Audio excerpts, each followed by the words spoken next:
Welcome back to this very special exclusive episode of Hardy's Books. If you're watching this, then you are in the cool club. You are in the cool club.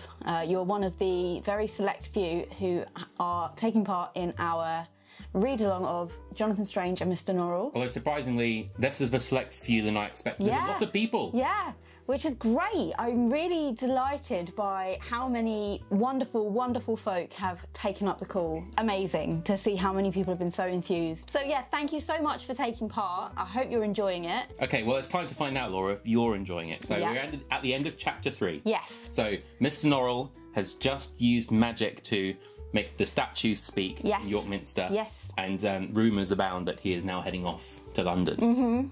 So Laura, in a brief pressy, what did you make of the first 3 chapters? I enjoyed it. I'm enjoying it. Yeah. I was reading this book in tandem with finishing Dragon Rider by Tara Matheru. Very different book. Which is a very different book. And the tone of Dragon Rider is very, like, kind of YA, very accessible. And then kind of reading it alongside this was a bit of a whiplash. A good whiplash or a bad whiplash? Kind of a bad whiplash. Really? But it was more that I would go back into Dragon Rider and be like, this is so... Oh, really? Yeah. Oh, it made you feel Dragon Rider was worse or less for you? Yeah, exactly. And which is... I was already feeling like Dragon Rider was a 3.5. On the other side of that exchange, does that mean that Jonathan Strange is really doing it for Yeah. I think going into it this time, knowing what to expect, because I think the first time that I picked this book up, I didn't realise that it was written almost as a pastiche of 19th century literature. Whereas this time I went in knowing exactly what to expect in that regard, at least. Not in terms of the story, really. I have read more 19th century literature just in general, so I was more comfortable with it, and I'm enjoying it way more as a result. I'm really enjoying it a lot. Brilliant. I mean, that you touched briefly there on story. Yeah. So far in the first 3 chapters, we've had the dissolution of the York Society of Magicians. Yeah, I feel quite sad for them. Do you? Yeah, because at least they were, they were at least enthusiastic in their theoretical magicianship. But then I guess they didn't want to bring practical magicianship back into the world. So there was certainly little of column A, little of column B. They had mixed goals, let's say. Whereas Secundus and Honeyfoot seem to be the bless them, the true love those guys. Yeah, the I true feel sad academics. for Honeyfoot in particular. Well, it places him in with a different. It kind of gives him something else to do, right? To fill the void that magicianship left. Now he's on a moral crusade. Yeah.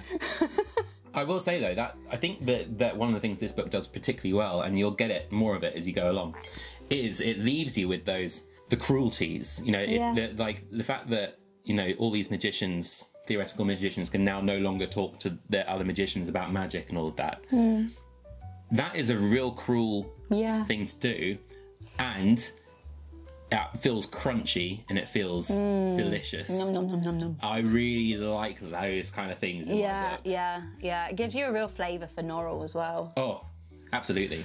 Oh, you've only seen the tip of the iceberg of Norrell. Oh, really? Just you wait. He's a very complex character. I think he goes many layers down. Ooh, I love it. I love it. I can't wait to read some more. In fact, I have actually read some more. But So then, just to touch then on the magical elements, because it's, as you can see, the magic is very pictorial. It's very kind of gestural. Yeah. You could call it a soft magic system. Yeah. If you were so inclined. Yeah. What did you make of that? I thought it was interesting that Norrell managed to magic the stones from what's his house called? Hurtview Abbey. Hurtview Abbey. He managed to do that without actually being there. I thought that was amazing. That's incredible. Yeah. Well, you'll see that there are many instances of magic in this book that aren't fixed by location of the magician needing to be there. That's incredible. Yeah. I've never encountered that in a book. I can't think of another example. If you can, let us know. Yeah. But I can't think of another example of that. With Mr. Norrell going down to London, yeah. Do you have any clues as to what you think is going to come next? No idea. No idea. I'm assuming... The thing is, I don't know what his motives are. I can't suss him out. From those 3 chapters, I can't suss out what he wants. Because why did he sequester himself away? I don't understand. That's an interesting point. If he wanted to bring magic back, why would he sequester himself away? Why would he hold back all that wealth of information from the other magicians of York? Well, perhaps he's a very proud individual who was waiting until the opportune moment presented itself, and that his understanding of England was perhaps a little bit. I mean, Childermas tells him, tells him about newspapers, and tells him about the news. So, there's perhaps it's just his naivety that leads him to choose this moment now. That having been outed as a practical magician, that he sees that might be his moment to strike. I can't suss him out, and I love that. He's so morally grey. He's morally brown. Yeah, okay. But I don't think he's a bad person. Maybe that's very naive of me to say. Maybe in, 10 chapters time I'll be like, screw Norrell. I am so looking forward to you reading them all. It's great. Well, I think that does it for a check-in at chapter 3. Yeah. Join us for the next check-in. I think it's at the end of chapter 9. Yeah, that's right. So, we'll see what happens with Mr. Norrell. How have you been getting on? Let us know how you found it. What did you think of the magic system? What did you think when the stones came to life? What do you think of Honeyfoot? What do you think of Segundus? Yeah. He clearly made a massive impression on me. What do you think of Norrell?